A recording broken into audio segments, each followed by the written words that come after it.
नमस्कार, मेरा नाम है प्रवीण शर्मा और मैं सीए स्टूडेंट्स को पढ़ाता हूँ।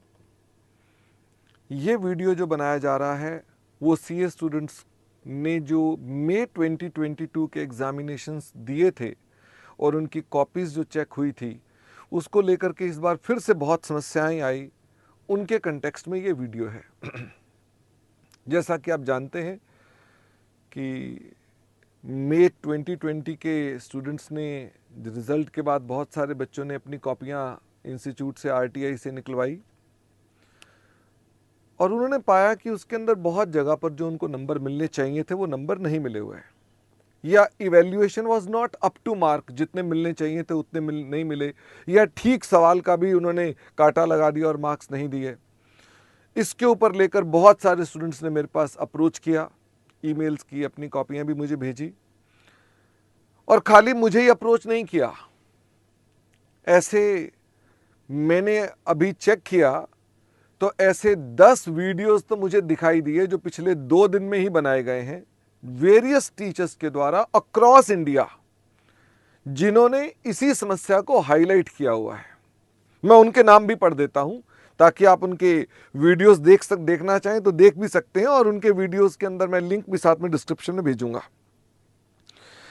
प्रतीक जगाती सर, ये मुंबई से हैं। रजत जैन सर, ये जयपुर से हैं। नागेंद्र शाह सर, ये दिल्ली से हैं। अजय अग्रवाल सर, ये जयपुर से हैं। अक्षांश गर्ग सर, मेरे को इनकी ज़्यादा जानकारी नहीं मिल पाई। किशन कुमार सर, ये दिल्ली से हैं। राहुल शिखा एकेडमी से राहुल गर्ग सर, ये मुंबई से हैं। मोहित अग्रवाल सर कोलकाता से हैं। नीरज अरोड़ा सर फरीदाबाद से हैं। अरिहंत सीए पाथवे दिल्ली से हैं। इसके अलावा मेरी बहुत सारी फैकल्टी से और बातचीत भी हुई, जिन सबको यही समस्या उनके स्टूडेंट्स बता रहे हैं। संजय सराफ सर से बात हुई, उन्होंने भी यही कहा कि हाँ ये स्टूडेंट्स बता रहे हैं। पंकज गर्ग सर से बात हुई और हमारे जो सर्कल के टीचर्स हैं उन सब से भी बात हुई। सबकी यही समस्या है कि स्टूडेंट्स की कॉपियां इस बार ठीक चेक नहीं हुई है। पहले भी बहुत अच्छी चेक नहीं होती थी, हमने पहले भी प्रोटेस्ट किया था। इस बार तो कुछ ज्यादा ही स्थिति खराब है। इस वजह से बहुत सारे स्टूडेंट्स एक परेशानी से गुजर रहे हैं। वो पढ़ रहे हैं लेकिन कहीं ना कहीं से उन्हें कॉन्फिडेंस नहीं आ रहा है कि जो हम पढ़ रहे हैं पेपर में लिखेंगे तो मार्क्स मिलेंगे कि नहीं मिलेंगे। यह वीडियो उसी कंटेक्स्ट में बनाया जा रहा है। हमने 3 साल पहले भी एक प्रोटेस्ट किया था, बहुत सारे भारत के सभी टीचर्स ने मिलकर के प्रोटेस्ट किया था। स्टूडेंट्स की समस्याएं तब भी बहुत ज्यादा थी और सब ने मिलकर प्रोटेस्ट किया और इंस्टीट्यूट के यहां जाकर धरना भी दिया था। उस धरने का रिजल्ट यह था कि उन्होंने हमको आखिरी में कहा, धरना उठाइए, शोभा नहीं देता, हमारी मार्केट में बहुत ब्रांड वैल्यू कम होती है, और हम एक कमेटी बना करके गठन कर देते हैं। उस कमेटी के अंदर जो बातें आएंगी उनको हम बहुत जल्द इंप्लीमेंट करके आपकी समस्याओं का हल कर देंगे। और हमें भी लगता था ठीक है तो हमारा ही इंस्टीट्यूट। हमने उस कमेटी के गठन की इनकी बात को मान लिया। कमेटी का गठन हुआ, कमेटी की रिपोर्ट आई। उस रिपोर्ट ने हमारी लगभग 80-90% बातों पर सहमति भी जता दी। उन्होंने कहा हाँ हाँ जो जो आपने पॉइंट्स कहे हैं उनमें से बहुत सारे पॉइंट्स उन्होंने एक्सेप्ट कर लिए। हालांकि उन्होंने हम एक प्रोटेस्ट कर रहे थे पैरा 39(4) के क्लॉज को हटवाने के लिए, उन्होंने कहा हम इसको नहीं हटा सकते, बट उसका एक ऑल्टरनेटिव उन्होंने निकाल दिए थे कि स्टूडेंट्स अपनी कॉपी कैसे रिव्यू करवा सकता है। बट वो रिपोर्ट पूरी तरह से इंप्लीमेंट नहीं हुई। उसके कुछ सुझाव नए कोर्स के अंदर लाने के लिए इंस्टीट्यूट ने बात कही है, बट अदरवाइज उस रिपोर्ट का अभी तक अमल नहीं किया गया। इसके अलावा बीच में कोविड आ गया 2 साल, थोड़ा सा पेपर का फ्रीक्वेंसी भी आगे पीछे रही। हमें भी लगा कि अभी ये ठीक मौका नहीं है, ठीक जगह, समय नहीं है कि हम इंस्टीट्यूट के साथ इस मुद्दे पर अभी विवाद करें। अब सब चीजें ठीक हैं। ये मई 2022 का पेपर ठीक परिस्थितियों में हुआ, सब कुछ ठीक था, लेकिन कॉपी चेकिंग फिर से वही 3 साल पुराने वाली स्थिति पर थी। हम इंस्टीट्यूट को बार बार कहते रहे हैं कि ये आपके लिए भी और हमारे लिए भी और स्टूडेंट के लिए भी ये शोभा नहीं देता है कि हम इस तरह के वीडियोस बनाएं और हम कहीं ना कहीं अपनी बात का इजहार करने के लिए, कहने के लिए बाध्य हो जाते हैं इस तरह के वीडियोस बनाने के लिए। हम आपसे कांटेक्ट करते हैं बट कहीं ना कहीं पर हमारी बात ठीक जगह या तो पहुंचती नहीं, या हम पहुंचा नहीं पाते कि किससे बात कहनी है, किससे बात नहीं कहनी। हम जिनको कहते हैं वो आगे तक बात नहीं पहुंचाते, तो हम मजबूरन इस तरह के वीडियोस बनाते हैं। आपने मेरे 2019 के वीडियोस पर भी मेरे पर इंस्टीट्यूट ने एक्शन लिया था, डिसिप्लिनरी एक्शन लिया। उन्होंने मेरे को गिल्टी ठहराया और उन्होंने मुझे 1 लाख का जुर्माना भी किया और मैंने वो जुर्माना दिया भी। मैंने कहा चलो कोई बात नहीं, अपना इंस्टीट्यूट है। हालांकि वो पॉइंट भी ऐसा था, वो कह रहे थे वो बच्चों के नाम बताओ जिनकी कॉपियां आप लहरा कर दिखा रहे थे अपने वीडियो में। मुझे मालूम था अगर मैं उनके नाम बताता हूं, नाम सबको पता थे, लेकिन वो मुझे रिटर्न में चाहते थे। अगर मैं उनको रिटर्न में नाम बताता तो उन स्टूडेंट्स के ऊपर वो एक्शन लेते। मैंने वो नाम नहीं बताए, उन्होंने मुझे जुर्माना लगा दिया, गिल्टी ठहराया। कोई दिक्कत की बात नहीं, हमें उस गिल्ट से कोई प्रॉब्लम नहीं है। लेकिन मैं फिर से कहना चाहता हूं, मैं अब फिर से वीडियो बनाऊंगा, बार बार बनाऊंगा, जब तक ये समस्या ठीक नहीं होगी। हम बच्चों के साथ जुड़े हुए हैं ग्राउंड पर, उनकी समस्याओं को अगर आप नहीं सुनेंगे, उनसे नहीं सुनेंगे, तो हमारे थ्रू सुनना पड़ेगा आपको, चाहे आप हमें जुर्माने लगाते रहें। इस बात से मुझे कोई फिक्र नहीं है।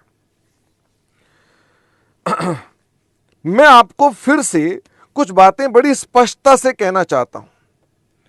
आज के इस जमाने में जब आरटीआई का दौर है, आप इस बारे से नहीं बच सकते कि आपकी कॉपी चेकिंग में समस्याएं हैं। यह समस्या बार बार उठती रहेगी जब तक आप इसका निदान नहीं करते हैं। हो सकता है अभी के बाद फिर से 6 महीने बाद उठ जाए, फिर उसके बाद साल बाद उठ जाए, उठती रहेगी। यह जमाना वो पुराना जमाना नहीं है।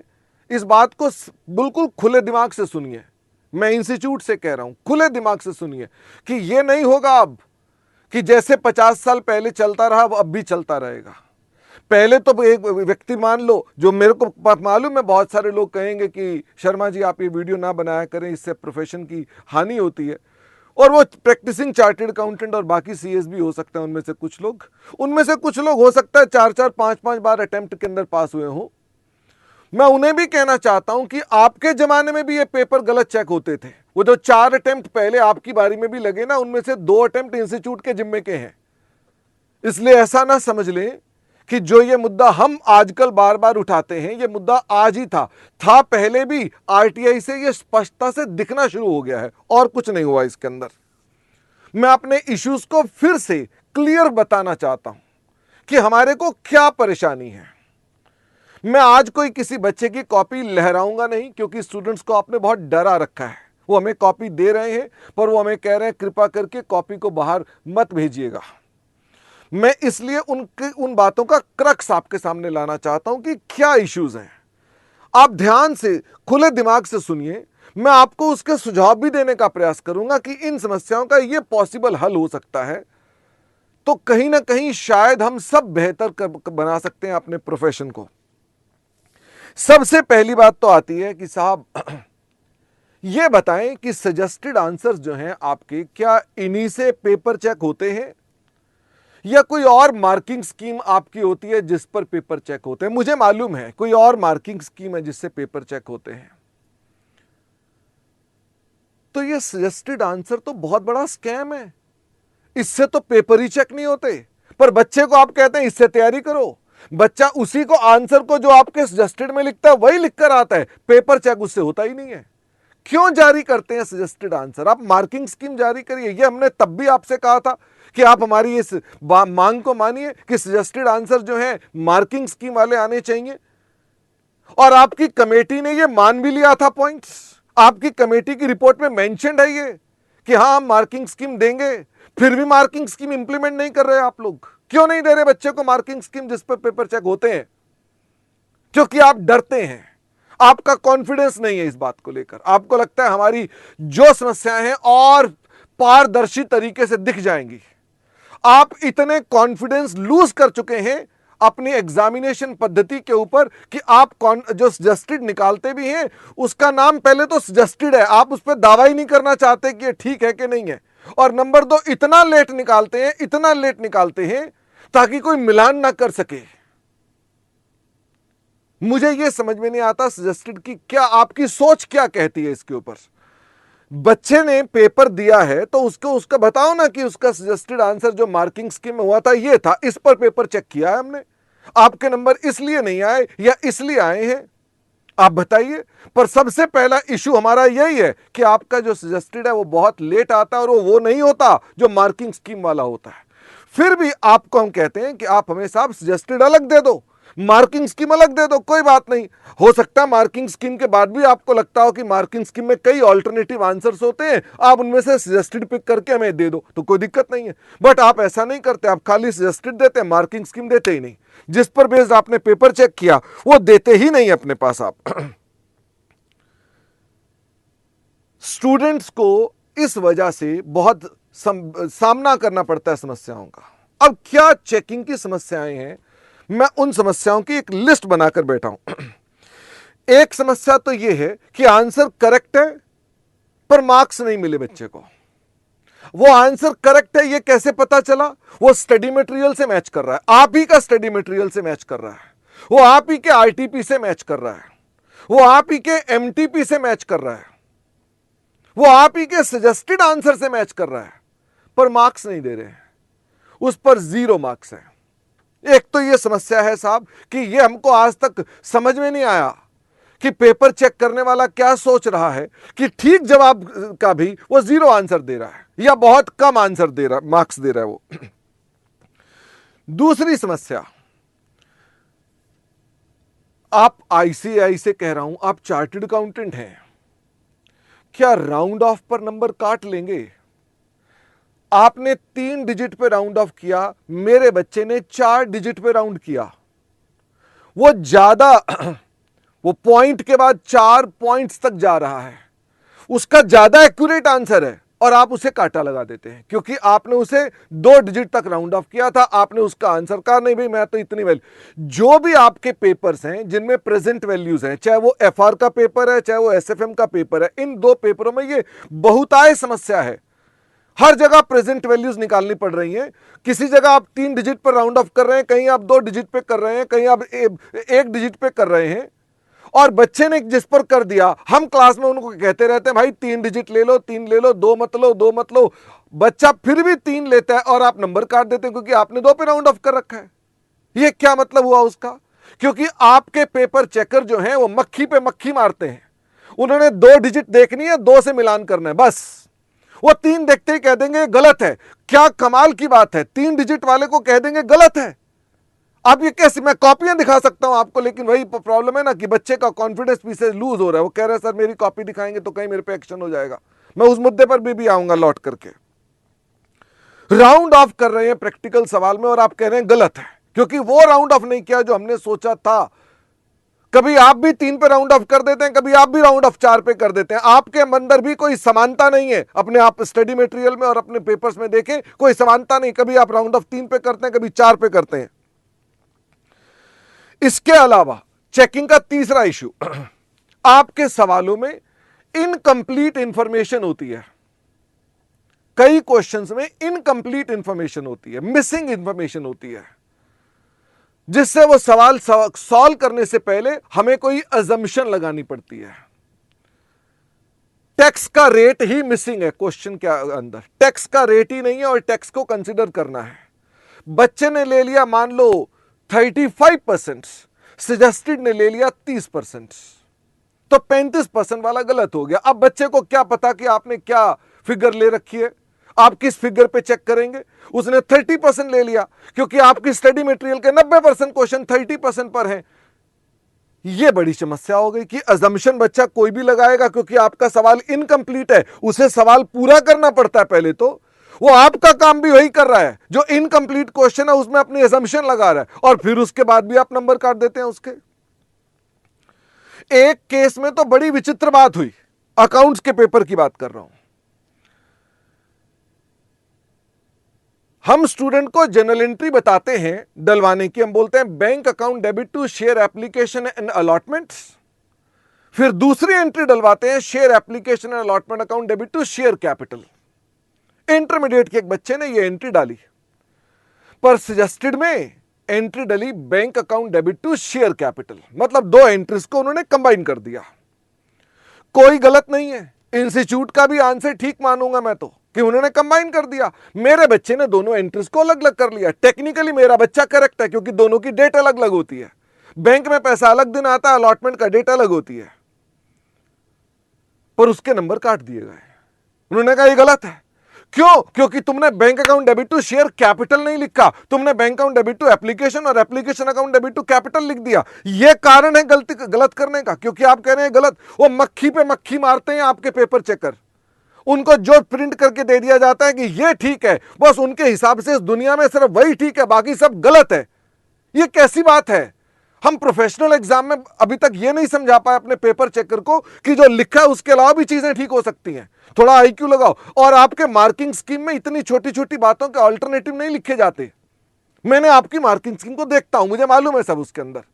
उसमें आप नहीं लिखते हैं कि बच्चे ने दो एंट्रियां कंबाइन करके एक एंट्री को स्प्लिट करके लिखा तो उसे मार्क्स देने हैं कि नहीं देने हैं। यहां एग्जामिनर का अपना आईक्यू है, लेकिन वो आपने बंद करवा रखा है। आपने कहा मक्खी पे मक्खी मारो, जो लिखा है उसी के नंबर मिलेंगे और किसी के नहीं मिलेंगे। भुगत कौन रहा है? स्टूडेंट। वो कह रहा है इसमें क्या गलती है शर्मा जी बताओ। मैं क्या बताऊं उसके अंदर क्या गलती है? थ्योरी के पेपर्स में जहां जजमेंट इन्वॉल्व है वहां तो पता ही नहीं चलता है कि नंबर किस बात के काटे हैं। वहां तो हम उन्हें कहते हैं इंस्टीट्यूट की जय हो बोलकर जो दे दिया ठीक है, हमें खुद को नहीं पता चलता कि इसमें नंबर किस बात के काटे। क्या जवाब दे बच्चे को? मेरे बहुत सारे ऑडिट के फैकल्टी से बात हुई, उन सब ने लॉ के फैकल्टी से बात हुई, उन सब का यही पॉइंट था। मैंने आपको उन सब टीचर्स का क्रक्स बताया, जिन लोगों ने वीडियोस बनाए उसके हिसाब से बताया मैंने। और एक और समस्या आई यह समस्या मुझे अजय अग्रवाल सर के वीडियो से पता चली। वो ये थी कि इंस्टीट्यूट का आंसर गलत था, स्टडी मटेरियल में आरटीपी में गलत आंसर था, और एक बार नहीं कई बार गलत था वो। मतलब वो कई बार पहले भी एग्जाम में आया हुआ गलत था। अब होता क्या है, सब टीचर्स जैसे मैं भी पढ़ाता हूं तो मैं बच्चों को बोलता हूं कि भाई साहब देखो ये आंसर का जो करेक्ट आंसर है वो ये है, और इंस्टीट्यूट हमेशा गलत आंसर देता है वो ये है, और नंबर तुम्हें गलत के मिलेंगे, ठीक के नहीं मिलेंगे। हम उन्हें ठीक समझा करके भी गलत लिखने के लिए उकसाते हैं क्योंकि नंबर गलत के ही मिलेंगे। ये ट्रेजेडी है, ये कलयुग है कि हम बच्चों को पढ़ाते वक्त उनको क्या बना रहे, क्योंकि मालूम है कि पेपर चेकर तो मक्खी पे मक्खी मारेगा और कुछ नहीं करेगा। तो अजय अग्रवाल सर के मुझे जो जानकारी मिली वो ये मिली कि इंस्टीट्यूट ने जो गलत आंसर था उसको इस बार के एग्जाम के आंसर में करेक्ट कर दिया। बड़ी अच्छी बात है, करेक्ट कर दिया। लेकिन उनकी क्या गलती थी जो सही जानते हुए भी गलत लिखकर आए थे? क्योंकि तुम्हारी पुरानी हिस्ट्री रही है उसका गलत आंसर देने की। उनकी क्या गलती थी? इसके लिए क्यों नहीं एक मैकेनिज्म बनाया जाता? हम जब बार बार कहते हैं आपकी स्टडी में गलती है, आपकी स्टडी में गलती है, आपको हम चिट्ठियां लिखते हैं जिसका कोई जवाब ही नहीं दिया जाता। क्यों नहीं बताया जाता स्टूडेंट को टाइमली कि साहब इसका आंसर करेक्ट है, हमने मान लिया है इसका आंसर करेक्ट ये है, उसको हाईलाइट करें। मैं यहां से जानते हो क्या करता हूं मैं इंस्टीट्यूट को जब भी कोई गलती क्लास में डिस्कस करता हूं मैं बताता हूं और कहता हूं सारे के सारे मास मेल करो। एक साथ मास मेलिंग करते हैं बोर्ड ऑफ स्टडीज में, एक ही गलती को बताते हैं। उसके ऊपर भी जो जवाब आता है वो कुछ बच्चों को आता है, और वो भी कुछ एक को क्या आता है कि नहीं नहीं जो लिखा है वो ठीक है, और कुछ एक को आता है आप जो कह रहे हैं वो ठीक है। क्या करें उसका? हमें तो कोई मैकेनिज्म ही नहीं मिल रहा कि अगर आपकी स्टडी, मैं अभी आज के बाद से वीडियो बनाऊंगा हर 2-4 दिन में जहां मैं इंस्टीट्यूट की गलतियों का पूरा कच्चा चिट्ठा खोलूंगा कि साहब ये देखो गलती। मैं पहले वीडियो बनाता था, फिर मैं 2 साल से छोड़ दिया। मैंने कहा चलो कोई बात नहीं, अच्छा नहीं लगता है। लेकिन इस बार आपने फिर वही किया कि आपने गलत आंसर बच्चे का था, आपका भी गलत आंसर था, बच्चे ने वही लिखा जो आपका गलत आंसर है, आपने इस बार ठीक कर दिया। भाई क्यों उसे टाइमली नहीं बताया, वरना वो भी काम कर लेता। एक बार पहले भी आपने ऐसे ही किया था, एग्जाम से ठीक पहले स्टडी मटेरियल ही चेंज कर दिया था। तो ये हम बर्दाश्त नहीं कर पाएंगे। हम आपकी गलतियां, क्योंकि आपने ऐसा किया है, हम इसको बार बार हाईलाइट करेंगे कि आपकी यहां गलतियां हैं। आप ठीक करिए उसको और हम सबको इन्फॉर्म करिए कि आपने ठीक कर दिया, ताकि हमारे बच्चे को सुविधा भी हो, वो ठीक भी पढ़े और ठीक भी लिखे और आप भी ठीक चेक करो। ये हमारे पास चेकिंग के मैंने क्रक्स निकाल कर दिया है। अब हम क्या चाहते हैं इंस्टीट्यूट से? हम इंस्टीट्यूट से रिक्वेस्ट कर रहे हैं, साहब हमारी बात को सुनिए, हमें क्या चाहिए, खाली समस्या नहीं, हम किस बात से संतुष्ट हो जाएंगे। पहली बात तो मार्किंग स्कीम रिलीज होनी चाहिए पेपर होते ही तुरंत, विद इन 10 डेज। और वो मार्किंग स्कीम आपके पास होती है, पेपर होने के 10 दिन में ही आपके पास होती है। उसे पब्लिकली रिलीज करें और उसमें आप एक पब्लिक ओपिनियन मांग लें कि भाई ये क्वेश्चंस के ये हमारे आंसर्स हैं, जो हमारे को लगता है कि इतने इतने आंसर्स हैं, तो बताइए। ऐसा आईआईटी में और बाकी सब जगह भी होता है। आप अपना लेवल बढ़ाइए, आप भी थोड़ा सा जैसा जमाने में हो रहा है ऐसा करिए, मार्किंग स्कीम को रिलीज कर दो। हम नहीं कह रहे 39(4), उसके लिए आपकी कमेटी भी नहीं मानी और अल्टीमेटली हमने भी कई जगह कहा तो उन्होंने कहा इस बात को आप इग्नोर कर दो प्लीज, हम ऑल्टरनेटिव भी निकालते हैं। ऑल्टरनेटिव बता रहा हूं, मार्किंग स्कीम को आप कृपा करके रिलीज कर दें with in 10 days of exams, और पब्लिक से ओपिनियन मांग ले कि साहब इसके ऊपर बताओ क्या है। तो जितने भी टीचर्स हैं या जितने भी हम जैसे लोग हैं और बाकी स्टूडेंट्स हैं, वो अपना अपना आंसर देख करके वो उसके हिसाब से अपना ओपिनियन देंगे कि साहब इस क्वेश्चन में ये चीज मिसिंग है, इसमें ये चीज की ये ऑल्टरनेटिव अजम्पशंस हो सकती हैं, या इस सवाल का ये ऑल्टरनेटिव बात बन सकती है, या इस क्वेश्चन की चेकिंग के अंदर इन बातों का ध्यान रखें, या अगर आपके आंसर में कुछ कमी है तो बता सकते हैं कि साहब आपके आंसर में ये कमी है। तो बड़ी सारी समस्याएं इससे हल हो जाएंगी, बड़ी सारी समस्याएं, क्योंकि आपकी मार्किंग स्कीम ही ठीक हो जाएगी। तो जो स्टूडेंट, जो मक्खी पे मक्खी मारी जाती है, उसमें भी कम से कम 50% की इंप्रूवमेंट हो जाएगी, क्योंकि इतने ऑल्टरनेटिव्स होंगे कि वो ठीक से मक्खी मार पाएंगे जो पेपर चेक करें आपके।